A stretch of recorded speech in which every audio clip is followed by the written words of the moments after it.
그날 저물 때에 제자들에게 이르시되 우리가 저편으로 건너가자 하시니 배에 계신 그대로 모시고 다른 배들도 큰 광풍이 일어나며 물결이 배에 부딪혀 들어와 배에 가득하게 되었더라. 예수께서는 고문에서 베개를 메고 주무시더니 제자들이 깨우며 이르되 선생님이여 우리가 좀... 예수께서 깨어 바람을 꾸짖으시며 바다더러 이르시되 잠잠하라 고요하라 하시니 바람이 그치고 아주 잔잔하여 지더라. 이에 제자들에게 이르시되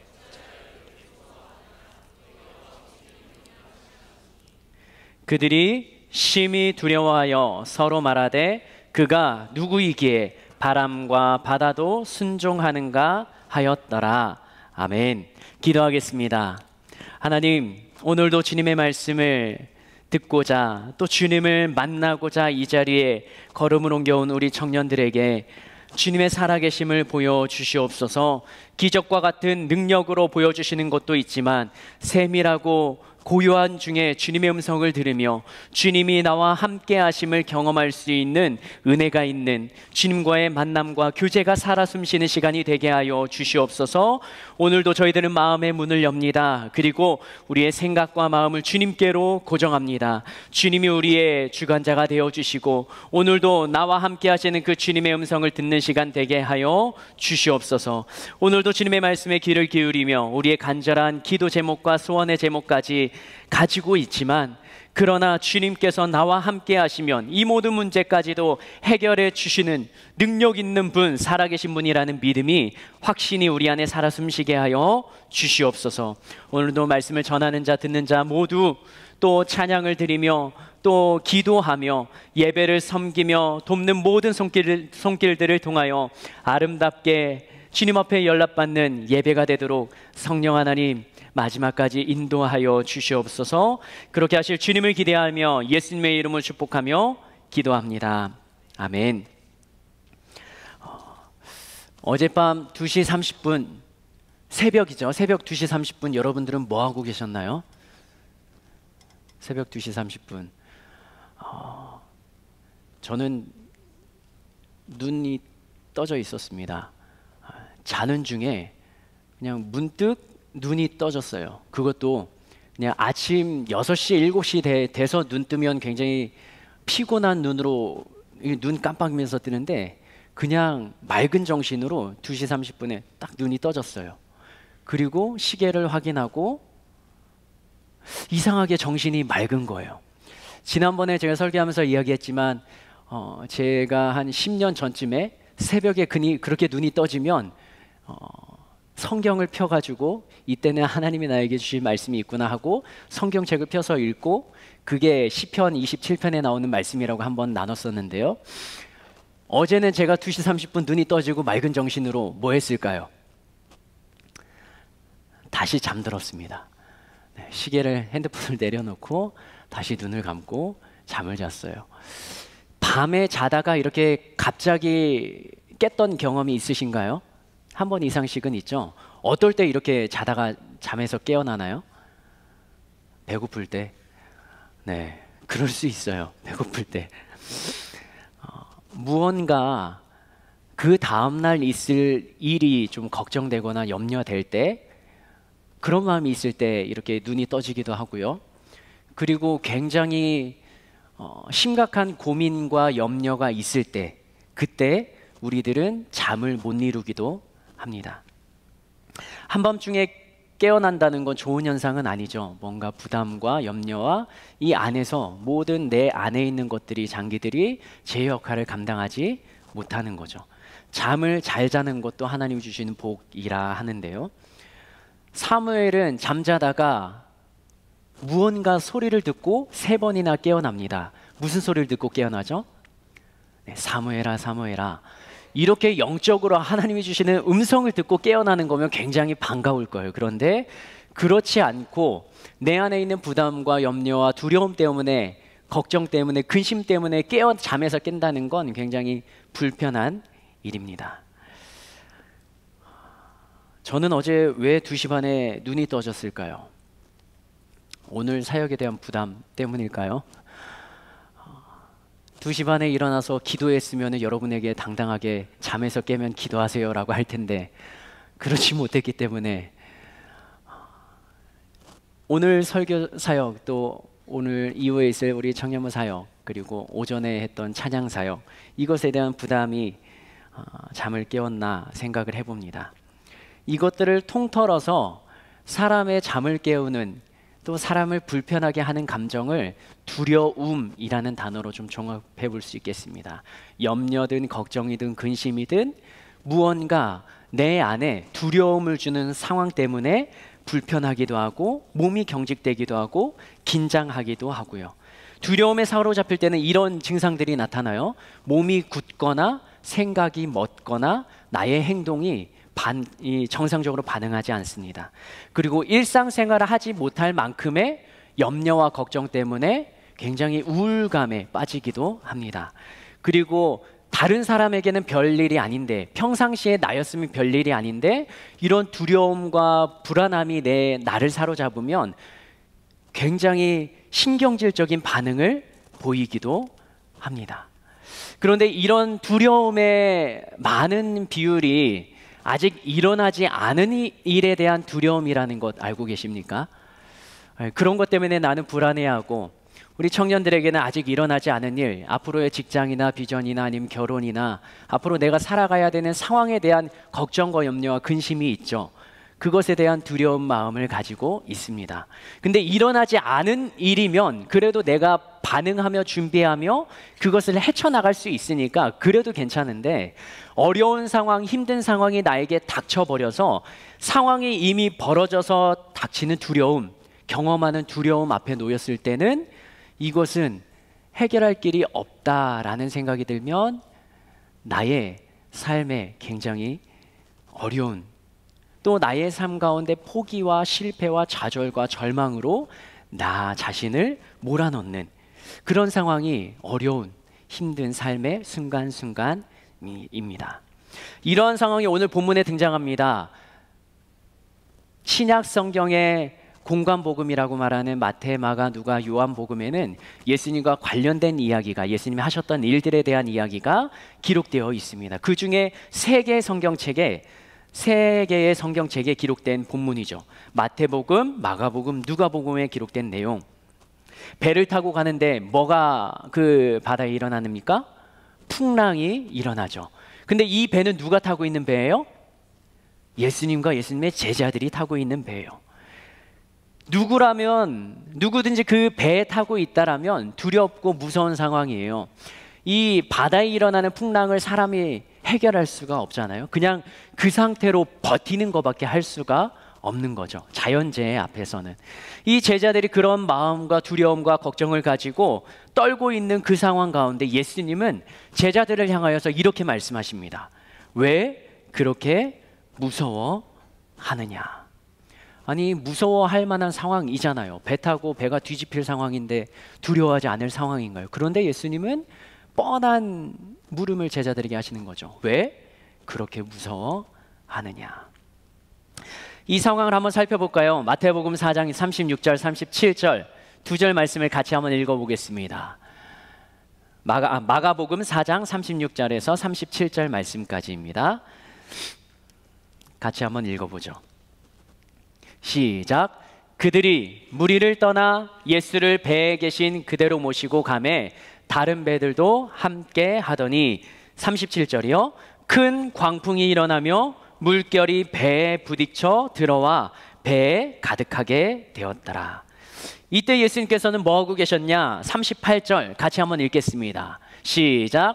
예수께서는 고물에서 베개를 베고 주무시고 계셨습니다. 다른 제자들은 이 풍랑 앞에서 배가 흔들리고 뒤집힐 것 같아서 살아남으려고 돛을 잡고, 그리고 뱃머리를 붙잡고 노를 붙잡고 있는 그 상황 가운데 예수님 뭐하고 계셨다고요? 잠을 자고 계셨다고요. 그러다가 제자들이 다급해서 예수님을 흔들어 깨워서 예수님이 하셨던 말씀이 40절 같이 한번 읽겠습니다. 40절 말씀이요. 시작. 이에 제자들에게 이르시되 어찌하여 이렇게 무서워하느냐? 갈릴리 바다는 사실 바다가 뚫린 바다가 아니죠.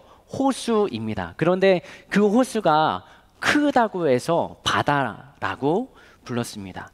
근데 호수에 돌풍이 불면 얼마나 심한 돌풍이 불겠습니까? 이 갈릴리 바다, 갈릴리 호수의 사이즈를 재보면 이 폭은 한 10km 정도, 또 아래의 상하로 남북의 폭을 재보면 한 20km 정도예요. 큰가요? 작은가요? 감이 안 오죠? 폭을 10km 따지면 여기에서 노량진까지의 폭이에요. 그리고 20km면 의정부까지입니다. 호수가 그 정도 사이즈면 작은 거예요? 큰 거예요? 네, 큰 거죠. 우리가 갈릴리 호수는 좀 생각보다 작다라고 이미지를 가지고 있을 텐데 그렇지 않고 상상 이상으로 큰 호수입니다. 그리고 이 갈릴리 호수의 주변은 언덕, 산으로 둘러싸여 있어요. 그래서 지중해에서 날아오는 찬 바람과 이 갈릴리 호수에 있는 습기와 따뜻한 공기가 이 산을 넘어오는 지중해 바람과 만나면 거기에서 센 바람, 돌풍이 일어나는 거죠. 그 상황을 성경은 이렇게 기록합니다. 38절 같이 한번 읽어보겠습니다. 마가복음 4장 38절 시작. 예수께서는 고물에서 베개를 베고 주무시더니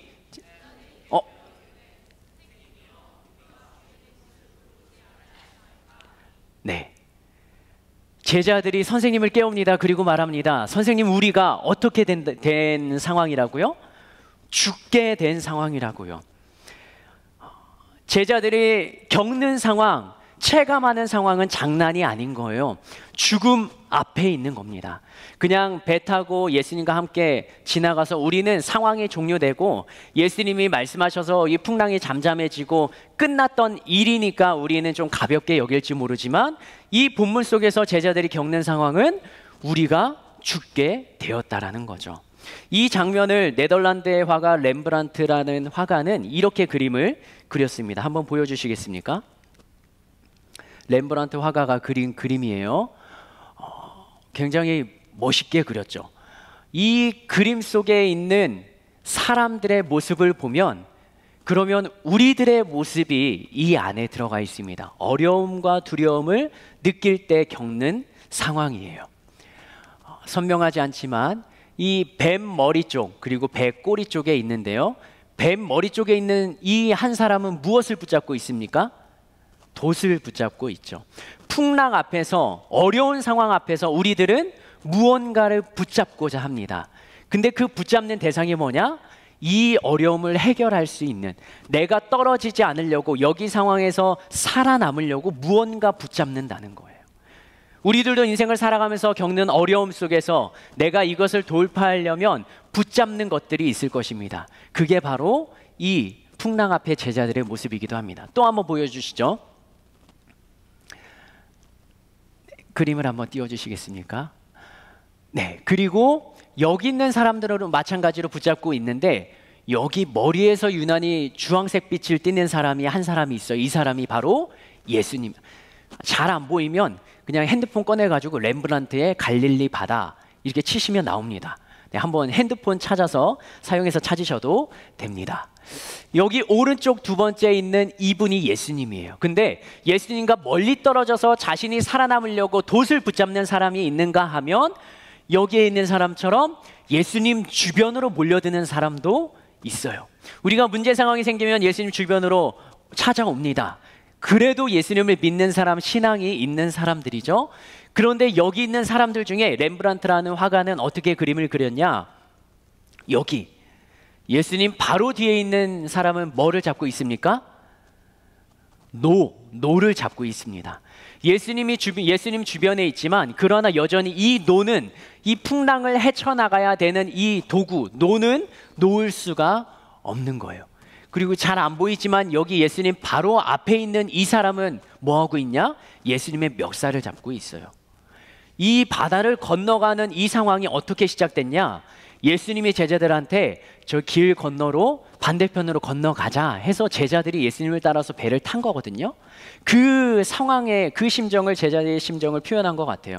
예수님이 가자고 해서 왔는데 돌풍을 만난 거죠. 죽을 만한 상황이 된 거죠. 그래서 분노의 감정으로 예수님의 멱살을 잡은 사람처럼 보입니다. 그리고 여기 앞에 보이지 않게 배 아래로 머리를 수그리고 있는 사람은 기도하고 있는 사람이에요. 우리들이 문제 상황이 생기면 때로는 기도합니다. 이 문제 상황을 해결해 달라고 기도하기도 합니다. 여기에 나와 있는 게 다 우리들의 모습이라 생각이 되는 것 같습니다. 어려운 상황을 해결하고 싶은데 도저히 내가 생각할 수 있는 방법은 이거밖에 없는 거예요. 그래서 그것을 놓지 않고 붙잡고 있는 그런 때, 나의 상황 가운데 예수님이 해결책인 것은 알고 있는데, 그런데 그 예수님을 바라보고 예수님 주변에 모여들긴 하는데 여전히 나는 세상의 해결책을 놓지 못하고 붙잡고 있는 상황. 어떻게 보면 이 문제 상황 앞에서 예수님, 하나님, 이것을 왜 나에게 주십니까? 이런 고난을 왜 나에게 허락하십니까? 그 주님 앞에 멱살을 잡고 항변하고 주님과 대치 중인 때도 우리들의 삶에서는 일어나고 있습니다. 평범한 일상을 살아가는데 뜻하지 않은 인생의 돌풍이 몰아칩니다. 걱정과 근심의 먹구름이 내 삶을 가득 채웁니다. 그리고 나는 여전히 예배는 나오지만 때로는 그 어려움 가운데 신앙의 자리마저 하고 싶은 감정이 몰아칠 때가 있는 것이죠.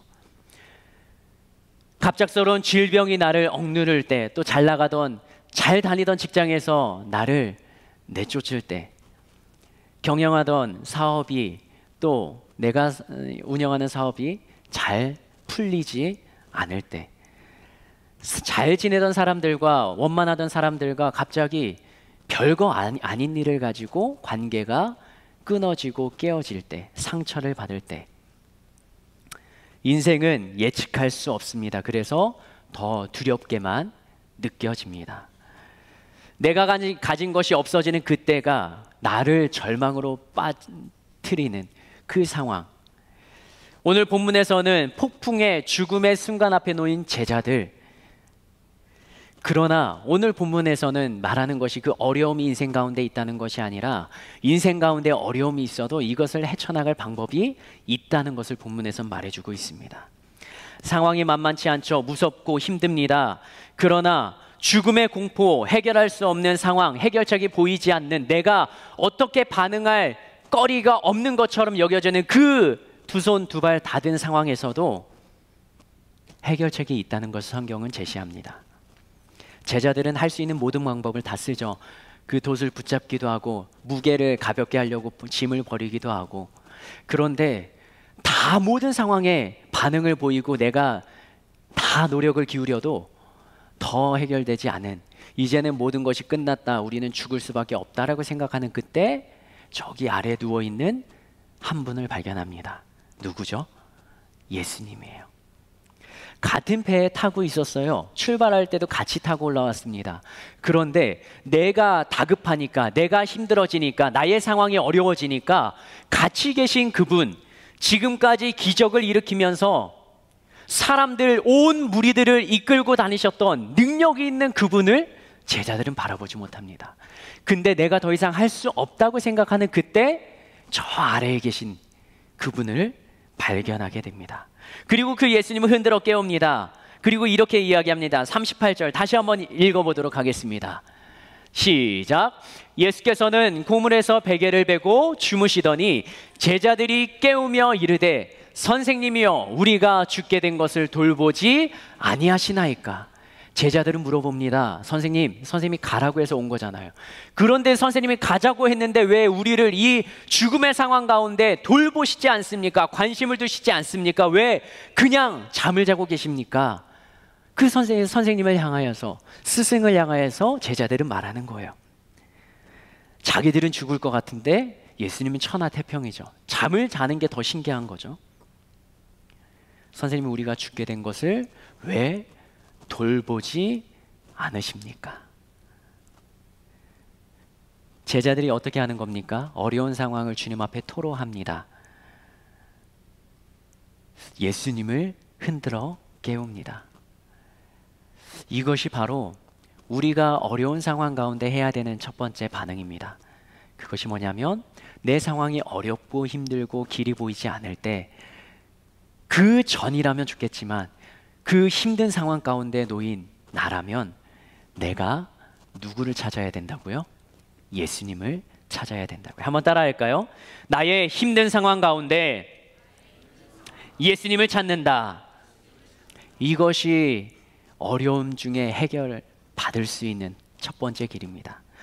예수님께 나의 어려움을 말하고요. 그 다음에 우리들이 해야 되는 건 주님께서 역사하시는 그 일들을 기다리는 겁니다. 제자들이 예수님께 이야기합니다. 그런데 예수님께서 반응을 보이십니다. 우리들도 힘들고 어려운 상황을 주님 앞에 토로합니다. 그러면 기다리는 거예요. 언제까지요? 주님이 반응을 주실 때까지요. 그런데 우리들은 급하죠. 기도합니다. 그런데 내가 해결하려고 또 노력을 합니다. 그러면서 점점 주님이 나의 기도를 들어주시지 않는다라고 생각하며 주님과의 관계를 소홀히 하고 점점 멀어집니다. 그런데 주님께 기도하는 자의 올바른 자세는 예수님과 더 가까워져야 되는 것입니다. 주님께 기도하면 주님이 응답을 주실 때까지 주님을 바라보고 우리는 기다리고 서 있어야 되는 거예요. 어디 앞에서요? 그 주님 앞에서요. 기도하면 할수록 예수님과 친밀해져야 돼요. 기도는 대화라고 말합니다. 하나님께 드리는, 하나님과 주고받는 대화예요. 대화를 나누는 관계, 아무도 모르는 사람과도 대화를 나누다 보면 관계가 친밀해지는 거예요. 그런데 기도하는 사람이 주님과 친밀한 삶을 살지 않으면 그것은 기도하지 않는 것일 수도 있습니다. 단순히 문제 상황만 늘어놓고 주님이 무슨 말씀을 하시는지 들을 시간이 없다면, 듣지 않는다면 그것은 기도가 아니라 단순한 어려움만을 토로하는 토로의 장이 될 것이에요.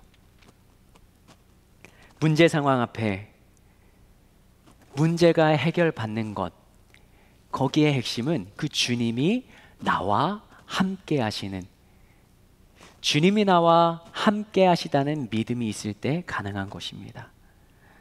제자들이 예수님께 어려움을 이야기한 뒤 예수님께서는 뭐라 말씀하시냐?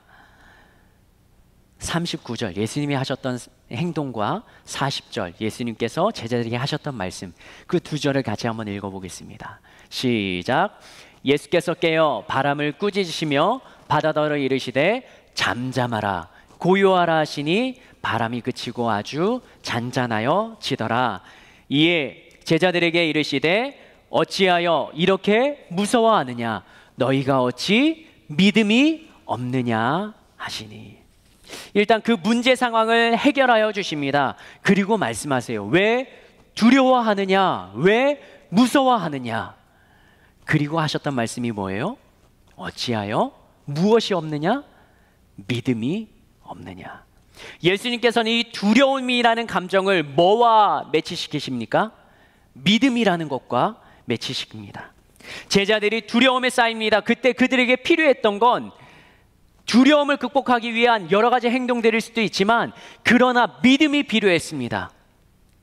두려운 상황을 주는 풍랑보다, 그 풍랑보다 크신 하나님을 믿는 믿음이 그 안에 필요했던 것이죠. 이게 바로 예수님이 제자들을 향한 관점, 제자들을 훈련시키는 방법이었습니다. 어려운 상황 가운데 놓일 때 그 상황 가운데 바라봐야 될 사람은 누구라고요? 예수님이라고요. 그리고 예수님만 바라보는 것이 아니라 기다리는 믿음이 필요하다고요. 나의 어려운 상황만 토로한다는 것, 거기에서 돌아서서 내 힘으로 살아가는 건 예수님을 믿는 믿음이 없는 거예요. 내가 기도했으면 그 주님이 응답을 주실 때까지 이 문제를 어떻게 해결하시며 이 문제가 나에게 주는 교훈이 있을 텐데 주님의 뜻을 구할 때까지 그 자리에 앉아서 기다리는 것, 이게 믿음의 행동인 거예요. 그런데 주님께 기도하고 나는 돌아서서 내 방식대로 살아가는 것, 이게 바로 제자들의 행동이었어요. 믿음이 없는 행동. 예수님은 자연 만물까지도 순종할 만큼 창조주 하나님 능력 있는 분이신 것을 제자들인 이 사건을 통해서 경험합니다. 그리고 우리와 같은 인간으로서의 삶을 사셨지만 피곤해서 잠을 주무실 때도 있었지만, 그러나 그 예수님이 살을 가지고 피를 가지고 배고프고 아파하며 잠을 자는 그 인간인 예수님이 인간일 뿐만 아니라 하나님의 아들 예수 그리스도 메시아가 맞다라는 믿음이 제자들에게 필요했는데 제자들은 아직 그 수준까지 이르지 못했던 것이죠. 그러면서 이 예수님의 기적을 일으키는 이 사건 앞에서 제자들은 또 다른 두려움을 느낍니다. 마가복음 4장 41절, 그들이 제자들이 수군거리는 말이에요. 읽겠습니다. 시작. 그들이 심히 두려워하여 서로 말하되 그가 누구이기에 바람과 바다도 순종하는가 하였더라. 예수님을 따라가는 사람이에요. 그런데 예수님을 믿는 믿음이 아직 없습니다. 두려운 상황인데 이제는 또 다른 두려움이 그 제자들을 엄습합니다. 뭐예요? 말도 안 되는 일을 벌이는 이 사람, 그 사람에 대한 두려운 마음이 생기는 거죠. 풍랑은 잔잔해졌습니다. 자기들은 이제 죽음의 상황 앞에서 다시 평안함을 되찾아야 되는데 이 예수님이 두려운 존재로 남아있는 거죠. 만약 예수님을 향한 믿음이 있었다면 풍랑이 잔잔해졌을 때 그 주님께, 예수님께 감사의 고백을 했을 거예요. 역시 예수님과 함께 있으면 이런 기적도 경험할 수 있군요. 간증을 할 것이에요. 그런데 믿음이 없는 자는 그냥 놀라운 사건으로 끝내게 되는 것이죠. 그렇지만 이러한 사건들이 반복될수록 제자들 속에는 믿음이 자라기 시작합니다. 완벽한 믿음의 사람은 되지 못했지만 이러한 예수님과 함께할 때 경험할 수 있는 놀라운 일들을 통하여서 또 자신들의 믿음이 없음을 경험하면서 그 믿음이 한 단계 한 단계 쌓여갑니다. 그러면서 진짜 예수님의 제자가 되어가는 것이죠. 그런데 재미있는 파트가 있습니다. 그게 뭐냐면 마가복음 4장 35절 말씀 같이 한번 읽어볼까요? 시작. 그날 저물 때 제자들에게 이르시되 우리가 저편으로 건너가자 하시니, 이렇게 해서 예수님이 제자들이 탄 배가 물 위를 떠서 건너가기 시작합니다. 근데 그 다음 36절 말씀, 여기에 기록된 사람들이 있어요. 읽겠습니다. 시작. 그들이 물 위를 떠나 예수를 배에 계신 그대로 모시고 가매 다른 배들은 누가 탔어요? 예수님을 따라다녔던 수많은 무리들이 타고 있었어요. 아까 렘브란트가 그렸던 그 성화에서는, 그림에서는 예수님과 예수님의 제자들, 우리들은 이 사건 앞에서 그 예수님의 탄 배만 생각을 합니다. 그리고 그 기적을 경험하고 제자들과 예수님을 건너갑니다. 근데 또 다른 무리들이 있어요. 또 다른 배가 그 갈릴리 바다에 떠 있는 거예요. 누구예요? 예수님을 따라다녔던 무리들. 이 사람들은 예수님을 믿는 사람인지 아니면 예수님으로부터 병고침을 받고 기적을 경험하고 싶었는지 모르겠습니다. 그런데 그 예수님이 탄 배와 함께 풍랑이 있는 바닷속에 있었던 다른 배들도 있었다는 것이죠. 예수님이 명령하십니다. 폭풍아 잠잠하라, 고요해라. 이 말씀에 풍랑이 잔잔해집니다. 예수님이 제자들이 탔던 배가 그 기적을 경험하는 거죠. 그런데 이 다른 배에 있었던 이 사람들은 그냥 자기들이 죽지 않으려고 발버둥을 치다가 갑자기 풍랑이 잔잔해지는 거예요. 어떤 일이 일어났는지 이들은 알지 못합니다. 그러나 기적은 경험합니다. 예수님을 믿고 살아가는 이 삶의 현장 가운데 예수님을 믿고 예수님이 기적과 같은 일들을 일으키는 것을 보면서 믿는 사람들이 있는가 하면 그 옆에 무리에 같이 속해 있지만 그것이 예수님이 하셨던 일이라는 간증과 고백은 할 수 없고 그냥 그런 일이 있었나 보다라고 귀로 듣고 알고만 있는 사람들도 있다라는 것이죠. 여러분들은 어느 위치에 서겠습니까?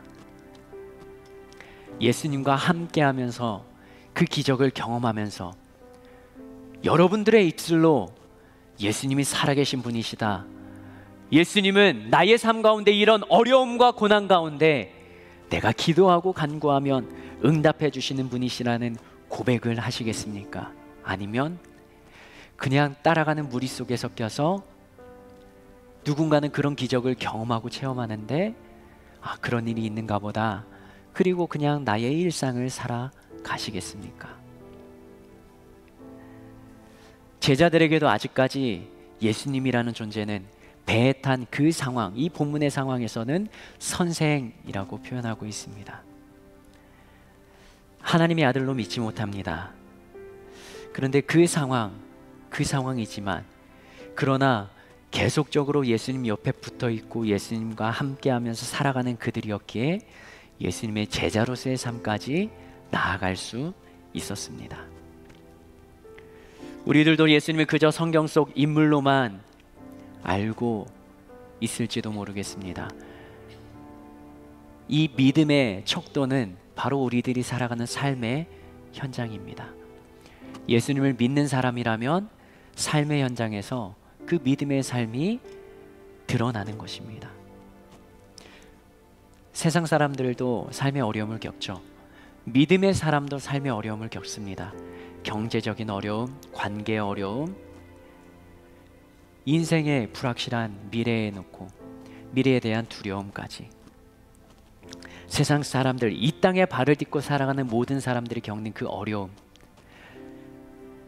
그런데 그 두려움 앞에 있을 때 그 두려움을 이겨내고 견뎌낼 수 있는 힘이 바로 오늘 본문에서 제시하는 두려움의 상황 앞에 있을 때 예수님을 찾는 것, 그리고 예수님께 어려움을 이야기하고 그 예수님이 나의 문제를 해결해 주실 때까지 그 자리에 견디고 남아있는 것. 우리 삶 속에 함께 하시는 예수님을 발견하는 것, 그것이 인생의 어려움과 고난 가운데 우리가 붙잡아야 될 한 가지 줄이라는 것을 기억하시면 좋겠습니다. 성경에서 두려움이라는 단어는 굉장히 많이 나옵니다. 그런데 이 두려움이라는 단어 뒤에 따라오는 말이 있습니다. 하나님이 두려움을 겪는 사람들에게 하셨던 말이에요. 그 뒤에 나오는 말이 뭐냐면 하지 말라는 거예요. 하지 말라는 게 율법적으로 들릴지 모르겠습니다. 부담스럽게 느낄지 모르겠어요. 그런데 두려움이라는 단어와 합치면 두려워하지 말라라는 말입니다.